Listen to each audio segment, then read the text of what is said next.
Welcome to Department of Collegiate and Technical Education as a part of Learning Management System. Myself is Shruti DB, Selection Grade Lecturer in Commercial Practice, Government Polytechnic for Women, Ramnagar. I welcome to the 5th SEM CP students to the course Business and Industrial Law. Today I will take session 21 regard to contract of indemnity versus guarantee. Okay, this contract of indemnity versus guarantee, in this session we cover difference between contract of indemnity and contract of guarantee. Okay, in the previous session we have know that indemnity of we have learned contract of indemnity and contract of guarantee. So objective of this session is the learner should able to differentiate the contract of indemnity and contract of guarantee. So objective of this session is the learners should able to differentiate the contract of indemnity and contract of guarantee.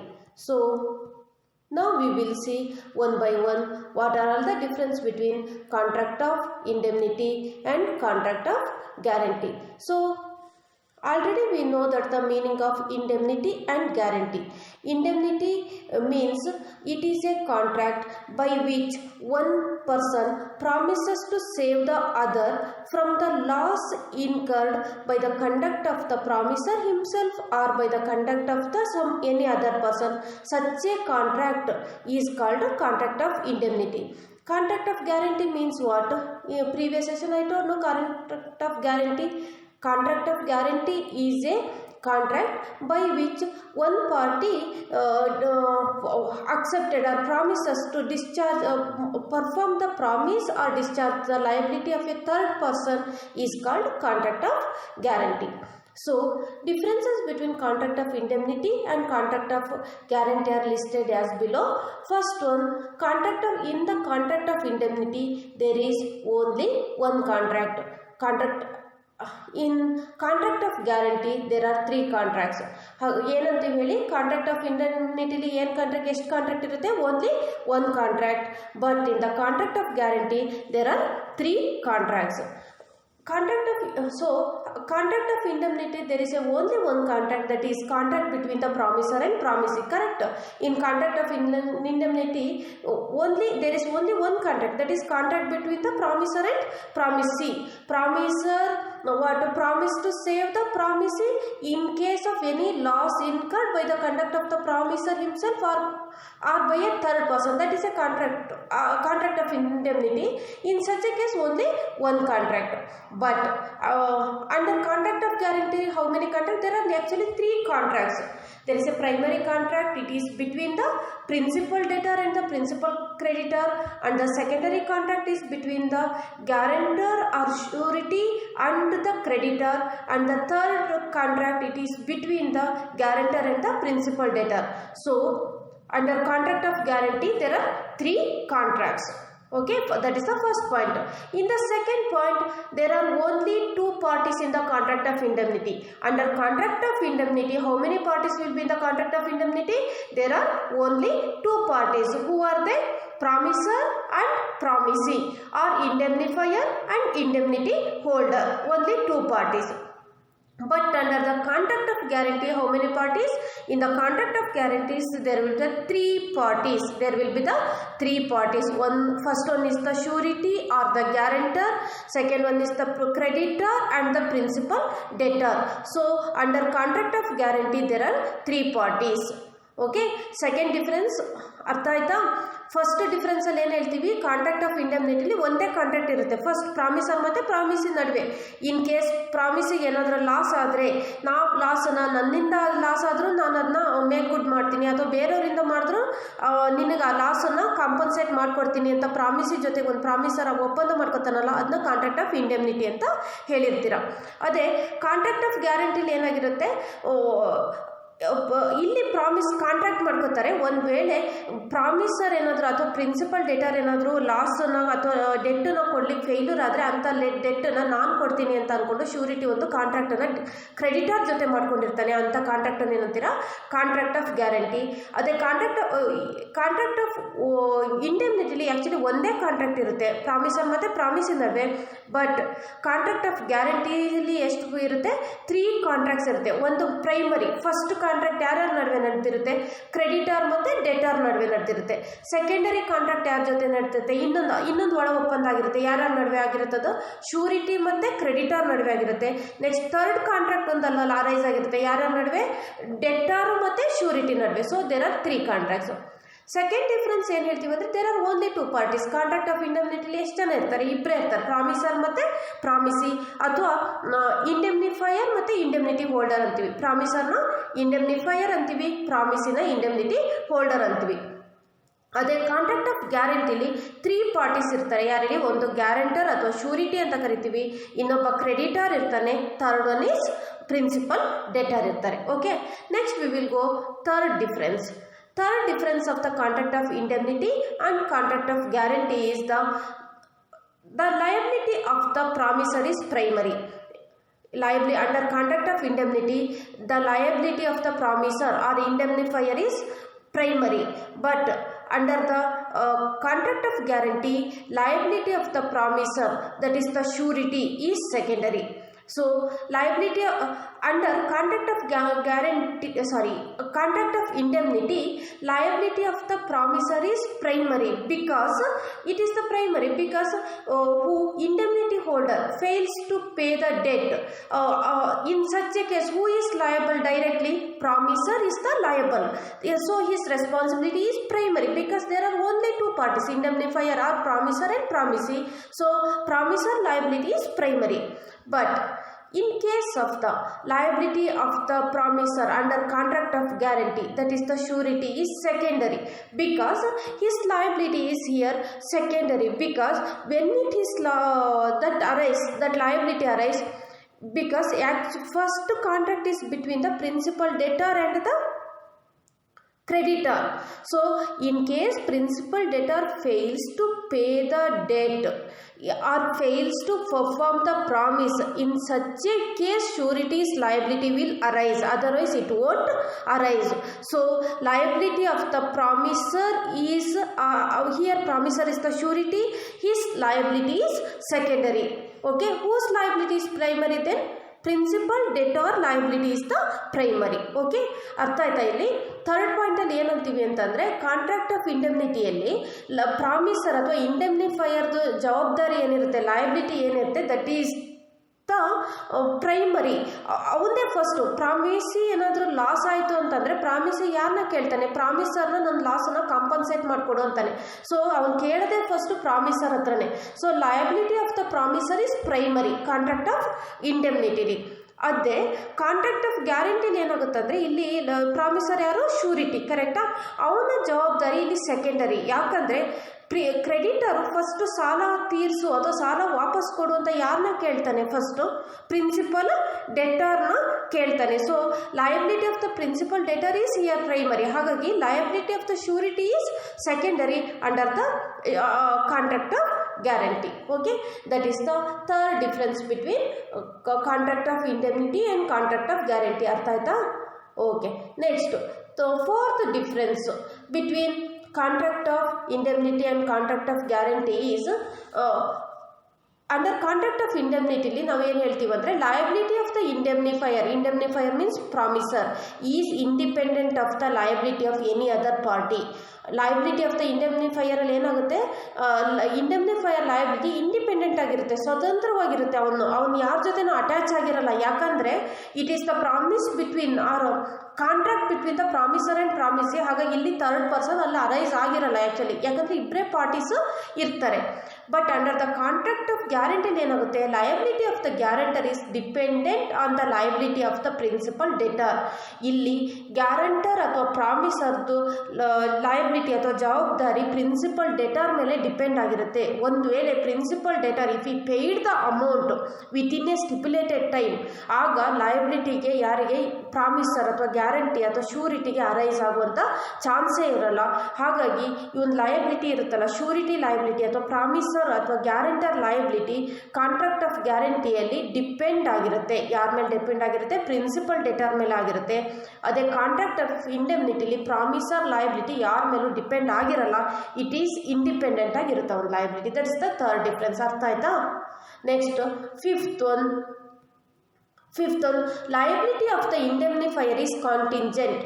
ಏನಂತ ಹೇಳಿ? Liability of the ಇಂಡೆಮ್ನಿಫೈಯರ್ is contingent.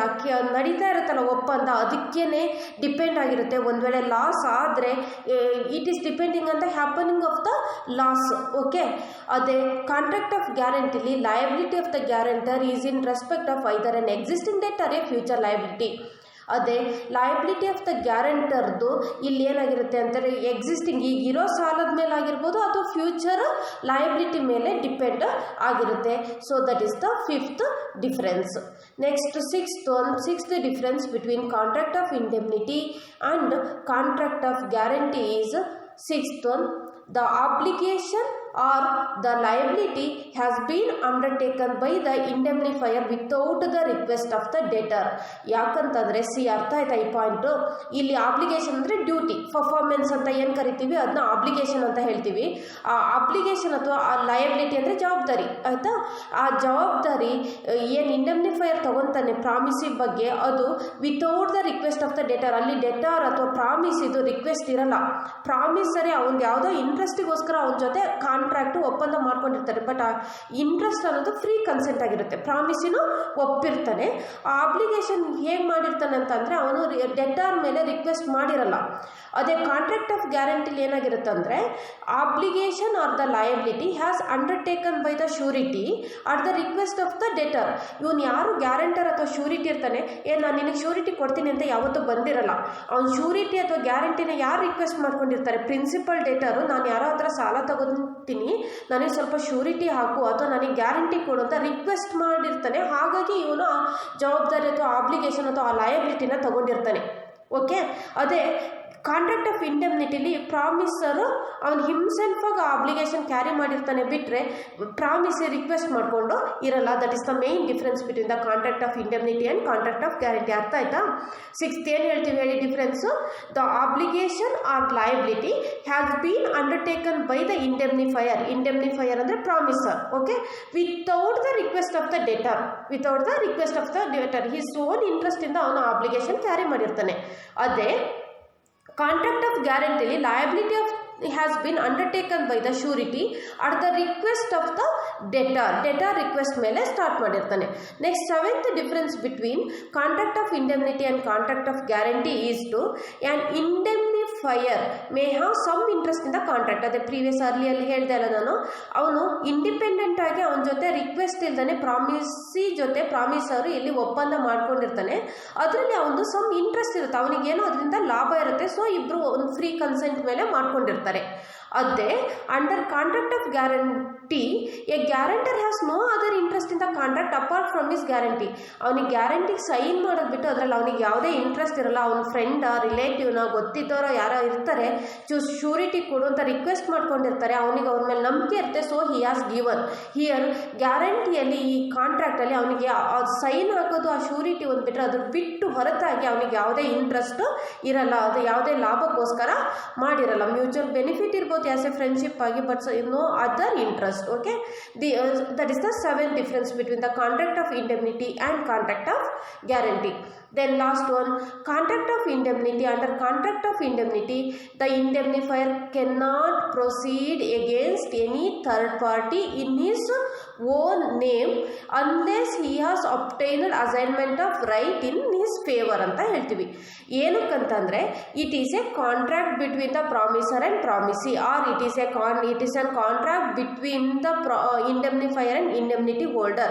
Here no other third person here. ಹಾಗಾಗಿ ಪ್ರಾಮಿಸಿ ಏನಾದರೂ loss ಆಯಿತು ಅಂತಂದರೆ ಅವನು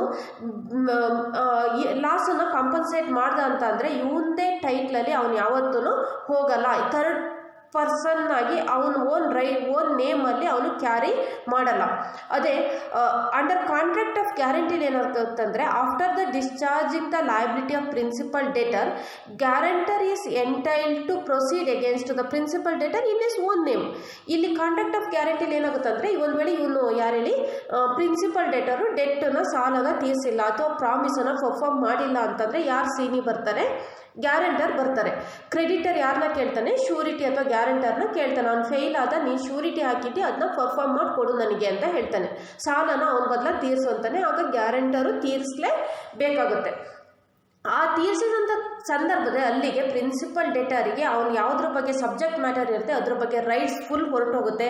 ಆ rights ಯಾರಿಗೆ ಬರುತ್ತೆ? ಶ್ಯೂರಿಟಿಗೆ ಬರುತ್ತೆ. ಶ್ಯೂರಿಟಿ ನೆಕ್ಸ್ಟ್ ಅವನ ಹೆಸರಲ್ಲಿ ಆ ಕಾಂಟ್ರಾಕ್ಟನ್ನು ಫುಲ್ಫಿಲ್ಲು ಮಾಡ್ಕೊಂಡು ಹೋಗ್ತಾನೆ. That is the difference. ಅರ್ಥ ಆಯ್ತಾ? ಓಕೆ, ಅವ್ನ ಸಾಲ ನಾವು ಎಕ್ಸಾಂಪಲು ನಾವು ಶ್ಯೂರಿಟಿ ಹಾಕಿದ್ದೀನಿ, ನಾನು ಯಾರ್ದೋ ಒಬ್ಬರು ಸಾಲ ತೀರಿಸ್ದೆ ಅಂತ ಅಂದರೆ ನೆಕ್ಸ್ಟ್ ಏನಾಗುತ್ತೆ ಹೇಳಿ? ಆ ಸಾಲ ತೀರಿಸಿದ್ಮೇಲೆ ಆ ಸಾಲ ನಾನೇ ತೀರಿಸಿದಂದರೆ ನನ್ನದೇ ಹೆಸರಲ್ಲಿ ನಾನು ಮಾಡ್ಕೊಂಡು ಹೋಗ್ತೀನಿ. So that is the main difference between the contract of indemnity and contract of guarantee. Contract of indemnity ಆ ರೀತಿ ಆಗಲ್ಲ ಕೇಸಲ್ಲಿ. ಅದೇ ಕಾಂಟ್ರಾಕ್ಟ್ ಆಫ್ ಗ್ಯಾರಂಟಿಲಿ ಥರ್ಡ್ ಶ್ಯೂರಿಟಿ ಏನಾದರೂ ಪ್ರಿನ್ಸಿಪಲ್ ಡೇಟಾರ್ದು ಕಾಂಪನ್ಸೇಟ್ ಮಾಡಿದ ಲಾಸ್ ಅಂತಂದರೆ ಹಿಸ್ ಓನ್ ನೇಮಲ್ಲಿ ನೆಕ್ಸ್ಟ್ ಪ್ರೊಸೀಡ್ ಆಗ್ತಾನೆ. Okay, these are all the difference between contract of guarantee and contract of indemnity. ನಾನು ಕೆಲವೊಂದು ಕ್ವಶನ್ ಕೇಳ್ಕೊಂಡು ಹೋಗ್ಲಾ? ನಿಮಗೆ ಅರ್ಥ ಆಗಿದೆಯಲ್ಲ ನೋಡ್ತೀನಿ. ಓಕೆನಾ? First one, dash contracts in the contract of guarantee. Dash contracts in the contract of guarantee. Contract of ಗ್ಯಾರಂಟಿಲಿ how many contracts? Only one contract, 2 contracts or 3 contracts or 4 contracts? ಎಷ್ಟಿರುತ್ತೆ ಕಾಂಟ್ರಾಕ್ಟ್ ಆಫ್ ಗ್ಯಾರಂಟಿಲಿ? How many contracts will be in the contract of guarantee? Only 3, not only. There is 3 contracts: primary contract, secondary contract, third contract. ನಿಮಗೆ ಗೊತ್ತಿದೆ ಅದು ಯಾರ್ಯಾರ ನಡುವೆ ಅಂತ. Okay, there is a 3 contracts. Next question number 2. Parties involved in the contract of indemnities. Parties involved in the contract of indemnities. Contract of ಇಂಡೆಮ್ನಿಟಿಲಿ ಯಾವ್ಯಾವ parties ಇರ್ತಾರೆ? Surety and option A, surety and the principal debtor. Second one, principal creditor and the surety. Third one, promisor and the promisee. Fourth one, all of the above. ಯಾರ್ಯಾರು ಇರ್ತಾರೆ ಇದರಲ್ಲಿ? Promisor and the promisee. Contract of ಇಂಡೆಮ್ನಿಟಿಲಿ only 2 person, promisor and the promisee. Or another name of the promisor is indemnifier ಅಥವಾ promisee ಅಂತಂದರೆ indemnity holder. So promisor and promisee ಅಥವಾ indemnifier and indemnity holder ಅಂತ ಹೇಳಿ, ಯಾವುದಾದ್ರೂ ಸರಿ ಉತ್ತರ. ಓಕೆನಾ? So option C is the correct answer. Next question number 3. Liability of the promisor under contract of indemnity is primary, secondary, tertiary, none of the above. Liability of the promisor liability ಏನಾಗಿರುತ್ತೆ ಆ contract of ಇಂಡೆಮ್ನಿಟಿಲಿ? Primary ಆಗಿರುತ್ತಾ, secondary ಆಗಿರುತ್ತಾ, tertiary ಆಗಿರುತ್ತಾ ಅಥವಾ ಯಾವುದೂ ಆಗಿರಲ್ಲ? Liability of the promisor under contract of indemnity is option A is the correct answer. Because liability of the promisor under the contract of indemnity is always primary. ಯಾಕಂದರೆ ಅವನದೇ ಜವಾಬ್ದಾರಿ, first ಜವಾಬ್ದಾರಿ ಬರೋದೇ ಪ್ರಾಮಿಸರ್. Okay, next question number 4. A guarantor has no other interest in the contract apart from his guarantee, whether this statement is true or false. A guarantor has no other interest in the contract apart from his guarantee. Okay, ಅರ್ಥ ಆಯ್ತಾ ನಿಮಗೆ? ಇವನು ಇರ್ತಾನಲ್ಲ surety ಅಥವಾ guarantee ಇರ್ತಾನಲ್ಲ, ಅವನು ಏನು surety ಕೊಟ್ಟಿರ್ತಾನೆ ಅದ್ರ ಹೊರತಾಗಿ ಆ ಕಾಂಟ್ರಾಕ್ಟಲ್ಲಿ ಅವನಿಗೆ ಯಾವುದೇ ಇಂಟ್ರೆಸ್ಟು ಆಸಕ್ತಿ ಇರೋದಿಲ್ಲ. ಈ ಸ್ಟೇಟ್ಮೆಂಟು ಒಪ್ಕೋತೀರಾ ಇಲ್ವಾ? Answer, weather this statement is true or false. Option A true. ಅವನಿಗೆ ಯಾವುದೇ ಆಸಕ್ತಿ ಇರಲ್ಲ, ಶ್ಯೂರಿಟಿ ಮಾತ್ರ ಹಾಕಿರ್ತಾನೆ. ಅವನದು ಕೆಲಸ ಯಾವಾಗ ಸ್ಟಾರ್ಟ್ ಆಗುತ್ತೆ ಅಂದರೆ ಪ್ರಿನ್ಸಿಪಲ್ ಡೇಟರ್ ಫೇಲ್ ಆದರೆ to perform the promise in such a case it arises. So this statement is true. Option A is the correct answer. Next question number 5th. Obligation has been undertaken by the indemnifier without the request of the debtor. What is the question number 5? Obligation has been undertaken by the indemnifier without the request of the debtor. Agree or disagree? ಹೇಳಿ ನೋಡೋಣ. Obligation ಯಾವುದರಲ್ಲಿ? Contract of ಇಂಡೆಮ್ನಿಟಿಲಿ obligation has taken by the indemnifier without the request of the debtor. Agree. ಕರೆಕ್ಟಾ? ಒಪ್ಕೋತಾರೆ. ಅವನು ಯಾರನ್ನೂ request ಮಾಡ್ಕೊಂಡಿರಲ್ಲ, ಅವನ್ನೇ ಇಂಟ್ರೆಸ್ಟಲ್ಲಿ ಬಂದಿರ್ತಾನೆ. So yes, agree. Outcomes of this session. ಈ ಔಟ್ಕಮ್ ಅಥವಾ learners outcome of this session, from this students will be able to differentiate between the contract of indemnity and contract of guarantee. This is the outcome of this session. Okay. Books of reference: Business Law by N.D. Kapoor, Business Law by Pillai and Bhagwati, Business Law by B.S. Raman, Business Law by Reddy and Appanaya. ಇದರಲ್ಲಿ ಯಾವ book ಆದರೂ refer ಮಾಡಿ, almost ಸಿಗುತ್ತೆ. ಈ 4 ಬುಕ್ಕನ್ನು refer ಮಾಡ್ಕೊಂಡು ಹೋಗಿ, ಇನ್ನೂ ಒಂದಷ್ಟು ಇನ್ಫಾರ್ಮೇಷನ್ಸ್ಗಳು ನಿಮಗೆ ಸಿಗ್ತಾ ಹೋಗುತ್ತೆ. Okay okay, thank you. I will meet you in the next session 22. Okay, thank you.